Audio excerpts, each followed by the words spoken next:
平安，平安，新年恭喜，新年快乐，新年快乐。真欢喜，伫个2020年的头一天，我真欢喜是看到拄只我有看到赵明因规家口夫妻2位带着他们的孩子一起来做礼拜。今仔是看到钟情、小光、小雨，伫咱的中间，阿公、阿嬷。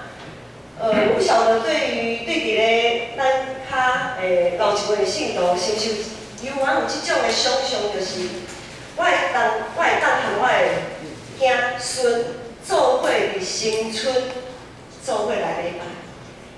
我想这是进前真多的信仰的前辈因有的迄种经历，总是伫今仔是现在都市化遮尔深的这个所在，还咧看到即种的情形啦。有时无就是父母家己来，或者是阿公阿嬷家己来，因为子孙有可能爬袂起来，也有可能讲牧师讲代志敢当我听无，毋知咧讲啥，真痛苦。所以今仔是特别1年1摆新春礼拜，我很希望。未来可以特别是在新春礼拜，可以看到阿公、阿嬷、带子、孙，甚至是干孙，做伙合家一起来做礼拜，这是很难得，特别是在建成，因为建成大家都知影，咱有分台语堂跟华语堂，迄若是两人合堂的时阵，实在是坐不太下了，实在是坐不太下了。小孩主日学小孩一下来。真的是满了，完全坐不下。今仔是特别嘛无主席所以5万1年就1摆，大家将这个5万放伫心内，明年、后年，咱会愈来愈多，越来越多的一家人、一大家人，我们可以一起来做礼拜。然后你可以跟你的儿孙说，没关系，牧师会用华语讲到，你听得懂。这个不会成为他的理由，就会成为他不来做礼拜的理由。好，我们一起来祷告。爱我们的父神，我们感谢你，感谢你在新春的一开始，我们就可以在你的面前领受由你而来的祝福以及恩典。求主你的灵今天运行在我们每一个弟兄姐妹的心灵里面，灌满他们的生命，主让他们在未来的1年当中。都满满有你的丰富的恩典的带领，我们这样的感谢祷告仰望奉靠我主耶稣基督的名。好，我想最近我们都在读创世纪，创世纪到今天我们走到了以扫跟雅各他们要面对的一个关卡。我们知道以扫跟雅各他们是双胞胎，在妈妈肚子里的时候，他们就彼此相争，争来争去，争到他们出世以后长大，我们都知道。以扫他为了一碗红豆汤，他让出了他长子的名分。一直到了他的父亲已经老眼昏花，快要过世之前，雅各呢这个弟弟呢，他在稍微年轻的时候用了一碗红豆汤换得了长子的名分，结果到了父亲老眼昏花要过世之前，他又骗取了长子的祝福。雅各又骗取了长子的祝福。当雅各不但用红豆汤换到以扫长子的名分，接着又从父亲那里骗取了长子的祝福的时候，他这位大哥以扫非常的愤怒非常的愤怒。来跟我讲人告白台语叫吃人够够，华语不晓得怎么翻就是得寸进尺这个弟弟实在是做的有点太过头，太过火了。所以以扫的这位大哥呢，怒火中烧，他想说好，你就给我等着，等父亲过世之后，我就要把你给解决掉。这个时候雅各就逃离，赶快逃离，可以说是卷款潜逃吗？没有，他什么都带不走，他就赶快逃离他的大哥以扫，逃到母舅家里去避难。在母舅家里避难的日子呢，结果这个雅各他也被母舅拐骗，他在母舅家待了整整20年，为了这个母舅卖命了20年。我想以扫跟雅故事，我们如果从小的主日学一直听上来，或者是创世纪好像看故事要再翻过去，我们对这样子的经历都不太陌生。雅各逃到母舅家里这20年当中，当然啦，他因着上帝特别的保守跟祝福，我们知道他娶了很多老婆，对不对？也生了很多小孩。当然，除了老婆小孩以外，上帝也赐给他很多丰富的产业。这样子看起来好像过得还不错。可是呢，因为这个母舅呢，百般的刁难啊，剥削他，然后一直想要控制他。于是雅各呢，最后他就决定，他觉得在母舅这边没有什么保障，然后好像奴隶一样被辖制着。于是呢，雅各20年过去了嘛，他又想再一次的要逃走，他又要再一次的逃走，他逃离他的母舅，家，回到哪？他还能回到哪？他当然就是回到他原来他从哪里来就从哪里回去，就回到哪里去。好，他现在要面对，他要回家了，他回家了。回家的第一件事情会碰到什么问题？他的哥哥啊，他的哥哥还在那里等啊。这么会算计、这么聪明的雅各，他会不知道吗？他当然知道。他将要与分离20年的哥哥以扫再度碰头。20年过去了，20年不算短的日子，我们人生有几个20年？以扫会因为这20年的时间，他心中的那个愤怒会消退吗？善于谋略的雅各，这个时候他真的非常的聪明，他就先派了人先遣部队，我们讲说前锋打前锋的敢死队。好，他派了一个前锋先去到他哥哥那里去，快马加鞭。不是啦，他那时候没有快马加鞭，就是他就先差人到他哥哥那里去，探一探虚实，看一看哥哥的反应如何，让他哥哥知道哦，他这位弟弟即将要回去了。然后看哥哥反应会如何。果不其然，以扫呢，在圣经的记载，以扫是带着400个人去迎接。我们讲说好意的迎接需要带400个人，这么多吗？而且这400个人个个精壮的像勇士一样。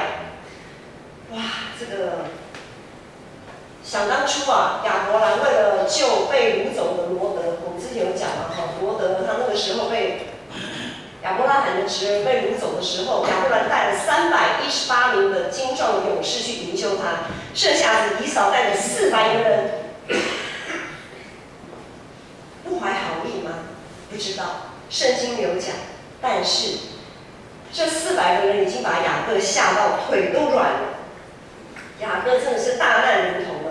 雅各心中不断的在盘算该如何化解这样的危机，因为他稍有不慎，他在20年来在母舅家这样子的努力，这样子的委曲求全得到的那些妻妾孩子，还有他这么多牲畜产业，可能在一夕之间全部又化为乌有。他可能这一下子，他恐怕他一切都没有了。我们会看到，在今天这个经文段落的前面31章、32章的叙述描写说，雅各精心的去盘算、调度、安排了一批又一批的仆人，带着牲畜，一批一批的怎么样？去，好像他要差遣他的仆人，把一批一批的牲畜当作礼物送给他的哥哥，送给以扫，试图用这些礼物软化以扫的心啊。看着他这样子的安排，真的是不得不佩服他，真的是有2下子，真的是聪明。雅各他不只送上丰富的礼物，就是这些牲畜，他更谦卑自己，在今天的经文段落的前面，他更谦卑自己，低声下气，一连7次的匍匐在地，诚意真的做到足。他这样子的举动，似乎就是为了他过去年轻的时候对以扫所做的一切，他为那一切来道歉。他这么做，不但是送上礼物，而且求，在请求大哥，你原谅我吧，我以前真的是错了。这些财物好像，也就好像是他当初从他抢得了、骗取了长子的这些祝福得来的这一些产业，他好像要把这一些原本是属于长子的产业，再一次的奉送回以扫的手上。他有这样子的意思，他有这样子的诚意。果然，在今天的第四节的经文说，以扫呢看着雅各如此，他就跑过来迎接他，将他抱住，又搂着他的颈项跟他亲嘴。咱台语的圣经讲，台语的圣经不哩啊有迄个滋味啦吼。台语圣经是说，以扫行来迎接伊，将伊抱咧，搁揽伊的红棍，甲伊揽咧，揽伊的红棍，搁亲伊，将他抱住，搂抱住，不是做表面功夫那样子，搂抱住，把他搂抱、怀抱住，然后亲吻他。以扫到底是真的还是假的？这在雅各的心中，他非常的起伏不安啊。怎么说呢？第一个，因为在那个时候，以扫他并不打算收下雅各送去的这些礼物，他不打算收下。他说，以扫说啊，我的已经够我用了，我自己够用了，你的仍然归你的吧。以扫的婉拒让雅各非常的忧心啊。他刚才不是才亲吻了吗？不是才搂抱，有什么好担心的？雅各，你会不会想太多了？真的不能怪雅各想太多，因为当初雅各在骗取父亲的祝福、骗取这长子的祝福的时候，怎么样？他的父亲以撒也说：“儿啊，来，你来亲吻我。”那个时候，雅各他假装自己是以扫，用亲吻骗了他的父亲。雅各当初又用亲吻骗了他的父亲，得到了长子的祝福。这下子以扫用亲吻来表示他的原谅吗？雅各不太确定身为基督徒，有的时候我们可能会觉得啊，以扫雅各的故事好像离我跟我没有什么关系，因为我也没有什么哥哥好骗的，而且现在也没有所谓的长子的什么样的祝福，还好啊，法律之下人人平等。要说继承遗产，每个人都是一样的，没有什么好骗不骗的。可是有的时候，我们可能会像以扫，轻看长子的名分。我们可能只想得到祝福，却不想尽到一个照顾家庭的责任。或者我们也像以扫，我们无法抵挡世俗的诱惑，我们想要避免摆脱我们在上帝的家服侍的责任，总是有借口不参加聚会。我们轻看我们身为天父儿女的这个责任、这个身份。有的时候，我们也可能会像不断一只强出头、想要被看重的雅各，想要用尽各样的方式得到掌声、得到喝彩、得到所看重的一切。其实很多时候我们很像以扫，很多时候我们也很像雅各。无论我们现在是叫做以扫基督徒还是雅各基督徒，无论我们到底是像以扫还是像雅各，都是属于一个很容易被自己的私欲跟情绪牵着走的。一旦碰到不如己意的事情，我们就心生不满，总觉得自己就像以扫一样被伤害、被欺骗，有被害妄想症。所看重的是自己的切身感受，我的感受最准。有的时候呢，我们又会觉得自己像雅各一样，一心只想抓住自己的权利。无论我们像以扫还是像雅各，我们对于十字架上为自己流血牺牲的耶稣视而不见，对天父上帝的心意视而不见。我们完全忘了要竭力保守在圣灵里的合一。很多时候，我们心里事，而是地上的事。很多时候，我们所想的可能是为了成就自己手里的工，而不是为了要成全天父的心意。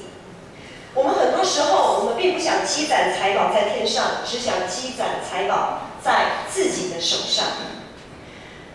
还记得，在创世纪一开始第4章，上帝曾对因妒生恨的该隐说，该隐也是另外一个杀了自己弟弟亚伯的那个哥哥，对不对？好，这是我们创世纪在圣经记载的第一宗那个兄弟阋墙谋杀案。好，那个时候在还没有杀下去的时候，上帝已经提醒该隐了。提醒说什么？他跟该隐说：“你若做的对，岂不仰起头来？你若做的不对，罪就伏在人前。他想要控制你，但是你却要制服他。”我们都知道，该隐他做不到，他制服不了心中对亚伯他弟弟的嫉妒，他下手杀了自己的兄弟，还自以为有理，跟上帝说长道短。然后头也不回的就离开了上帝。如今以扫他也做不到，他制服不了心中的羞愧。为了一碗红豆汤，他就卖了长子的名分，然后又被他弟弟雅各骗了长子的祝福。他心中羞愧，更想更羞气。他也不会反省自己因一时口腹之欲，为一碗红豆汤，他自己轻看长子的名分，又违背父母，娶了外邦的女子为妻，惹了父母心烦。雅各呢，他也做不到，他没有办法制服这个罪，他制服不了自己取巧好斗的性格，趁人之危取得长子名分，又欺骗父亲得长子祝福，最后落荒而逃，离乡背井，什么都没有带走。雅各在母舅那里一待20年，他在母舅的身上看见自己的影子啊！他在母舅身上看见自己的影子。虽然有上帝的保守与祝福，虽然他拥有许多的妻儿牲畜，看起来他好像得到了长子的祝福，这么的丰富，但是他却活得像奴隶一样的痛苦。我们呢？我们是否也常常像以扫、像雅各，不断的被世界、被自己的欲望束缚着，常常逃离上帝的面？我们常常选择的就是逃，先逃再说，因为没有脸见上帝，先逃了再说。不敢面对自己的挫败，活不出基督徒真实的生命，活不出身为基督徒一个充满自由、不受拘束、不受辖制的生命。如今，雅各他再次逃离，从母舅他家里回到自己的本族父家之地。他面对来势汹汹的以扫，雅各真的变了。他不再像以前选择逃避，他在他跟上帝、跟人、跟神经历了一场摔跤之后，经历了如同亚伯拉罕献以撒的信心的考验之后，他知道自己必须谦卑、坦诚的去面对。他选择去面对，他要面对以扫，他不再耍心机了。雅各诚心诚意的举动，他果然软化了以扫的心。虽然在这个时候，刚才有说以扫不打算收下他的礼物，不打算收下，但是雅各呢，却再一次展现他不放弃的性格。他就是要抓住每一次的机会，这一次他抓对了，他抓对了这个机会。他说什么？他更进一步的跟以扫说，在今天的经文第十节，雅各说：“不然，我若在你眼前蒙恩，求你从我的手里收下这个礼物，因为我见了你的面，如同见了上帝的面，并且你容纳了我，你宽容了我，你接纳了我。”雅各在说这句话的意思是什么呢？雅各对以扫说：“我见了你的面，如同见了上帝的面。”意思是说，今天我带礼物，如果我我带礼物要去献祭的时候，这些礼物一定是放在祭坛前，我绝对不会拿回去拿走。这就是我要献给上帝的。那么如今，我带着这些礼物到你以扫大哥你的面前，就好像我要献祭一样。这些礼物就是归你的，我没有打算把它拿回来，绝对不是。我们讲说华人有的时候在收受礼物的时候这是要给你的唔贪啦哈，安尼歹势啦唔贪。我有一个同学他在台中入会，他说在台中送礼一定要送3次。所谓的不是送，那叫回绝3次啦。就是人家送礼给你你一定要回绝3次啊！不要，拍谁，这个礼物不能收，1次不行哦。他就说这给你的，这没有，就是准备给你的。他说不行这样子，这个不行，这个太贵重，我不能收。他是说他经历到就是在台中那个地方，就是你一定要推3次就对了，你不能1次就给他收下来。人家会说你这个书红奈安尼像人家这么爱收礼这样子你一定要回3次这样子。不晓得是开玩笑的还是人家今天够 gay 啦，我不知道但是他的经验是这样的。所以呢，雅各代表什么？雅各说我这个不是做表面功夫的，给你就是给你了，就像我要献给上帝一样，我不会，绝对不会想要再拿回来。好，然后雅各又说，因为你宽容了我，你接纳了我，这再次表明雅各再次表明，通常我们都在请求别人原谅的时候，才会说感谢你宽容我，谢谢你原谅我。所以雅各再次表明什么呢？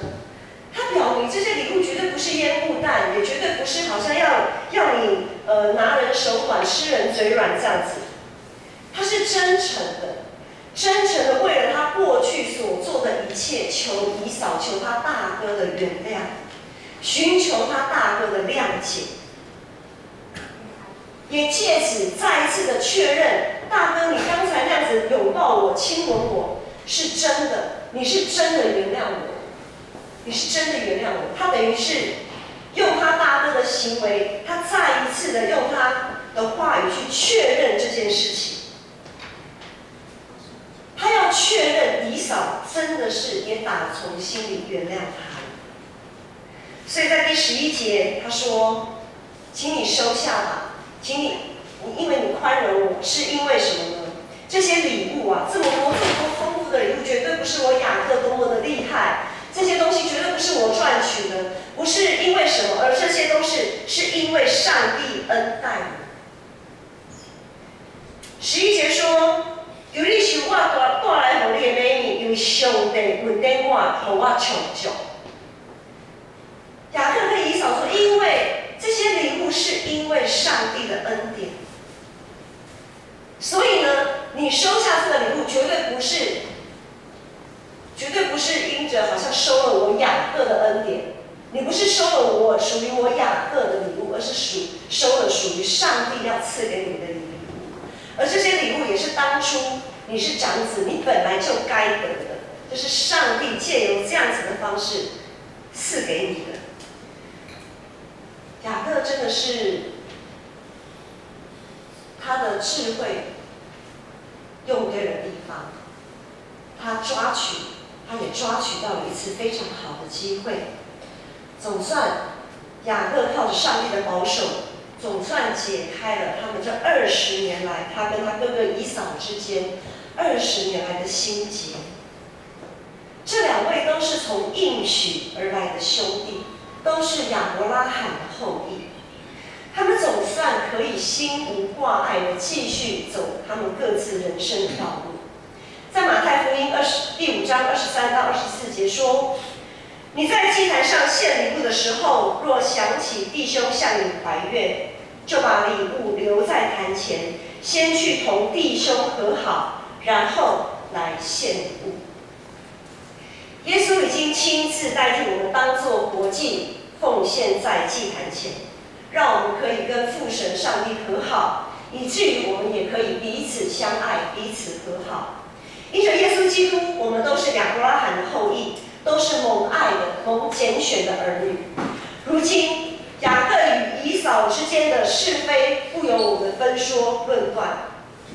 就好像我们在教会里面，不只是建成教会，很多教会都是一样。在教会里面，总是有许多的以扫跟雅各，总是有许多的纷纷扰扰，有那么多的自我膨胀，有那么多的谎言，那么多的欺骗，那么多的误解，甚至于是仇恨。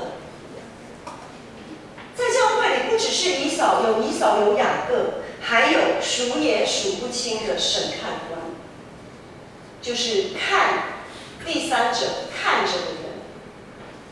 今天我们要学习与上帝摔跤过的雅各，我们要看重自己被耶稣重价赎回，身为基督门徒的身份，愿意在主的安排下，如同雅各经历种种的考验，让自己的生命可以变得更坚强，并且定义学习主耶稣基督的谦卑，好挽回与我们有心结的弟兄姐妹。更多时候，我们要学习以扫，放下自己的情绪，放下自己的不堪，注目十架上耶稣为我们所做的牺牲，愿意原谅那些欺骗过我们或者是伤害过我们的人。如果我们也能学习，如果我们也能够在耶稣基督里放下自己在世上的欲望，实实在在的做一个名副其实的长子，尽一位长子该尽的责任跟义务，体贴父神的心意，那就再好不过了。因为这个部分以扫做的并不是那么好，但是我们在耶稣基督里盼望我们可以做的，以扫没有做到的，我们可以做到。当然，我们要放下我们读者的身份，第三者的审判官的角色。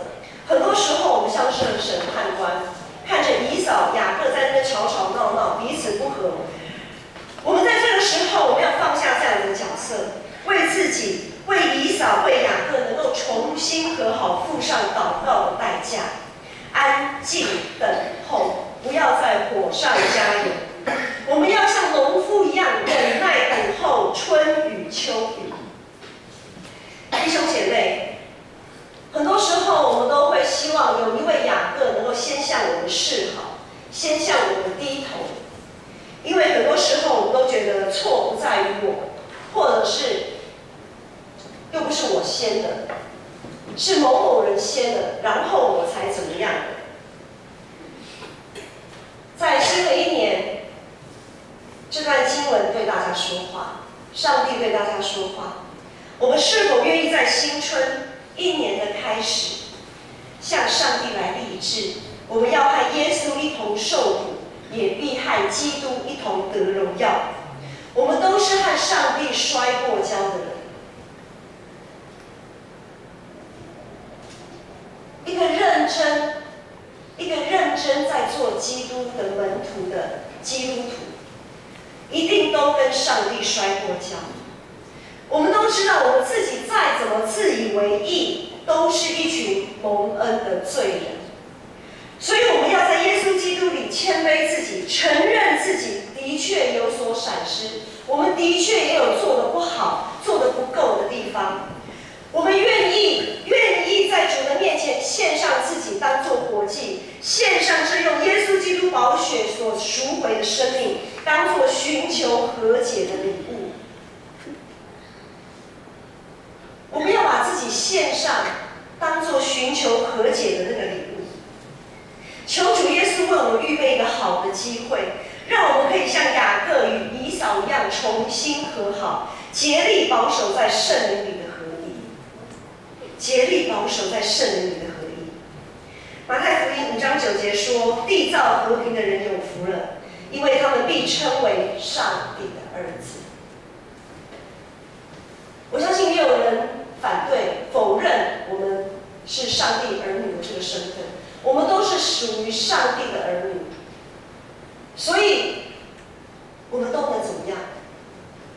我们都是是和平之子，我们都是可以缔造、促进和平的。弟兄姐妹，我们都是在应许里属上帝的儿女。